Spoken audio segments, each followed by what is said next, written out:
તળેટીમાં મહાશિવરાત્રી મેળાના ત્રીજા દિવસે માનવ મહેરામણ ઉમટી પડ્યું ત્યારે અહીં ભજન, ભોજન અને ભક્તિનો ત્રિવેણી સંગમ જોવા મળી રહ્યો છે। યાત્રિકોની સુવિધા માટે ભવનાથ તળેટીમાં 250થી વધુ અન્નક્ષેત્રો ધમધમી રહ્યા છે। ગુજરાતના ખૂણે ખૂણેથી આવેલા સેવાભાવી સંસ્થાઓ અને દાતાઓ દ્વારા ભાવિકો માટે ગરમાગરમ ભોજન પીરસાઈ રહ્યું છે।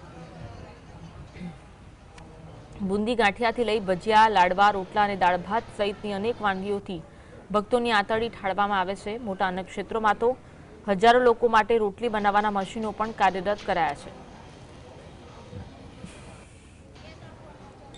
અમારું આર્થિક, માનસિક, શારીરિક તમામ પ્રકારનું સેવા અમે અહીંયા આપીએ છીએ અને એટલો અમને આમાં આનંદ આવે છે સેવા આપવામાં। અંદરથી આનંદ એટલો બધો આવે છે કે ખૂબ મજા આવે છે। એટલે દર વર્ષે અમે બધા અહીંયા આવીએ છીએ અને અહીંના મેનેજમેન્ટ તરફથી પણ દરેકને પૂરો સહકાર, સાથ સહકાર આપવામાં આવે છે। હોટલની અંદર પ્રસાદી રહી છે અને બહુ સારી વ્યવસ્થા છે અને અલગ અલગ મેનુ હોય છે અને સારી વ્યવસ્થા હોય છે અને બહુ મજા આવે છે અને શિવરાત્રિના મેળાને એક લાવો લેવો પણ બહુ સરસ છે। દિવસની અંદર અમારે 2.5 થી 3 લાખ માણસ માતાજીનો પ્રસાદ લે। અમારે ટાઈમ બહુ વધારે હોય છે।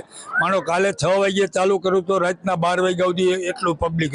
બીજાની ઘોડે માનો કે કલાક 2 કલાકની અમારે આજે 11 વાગે ચાલુ કર્યું છે, 3 સાડા 3 સુધી તો ચાલશે।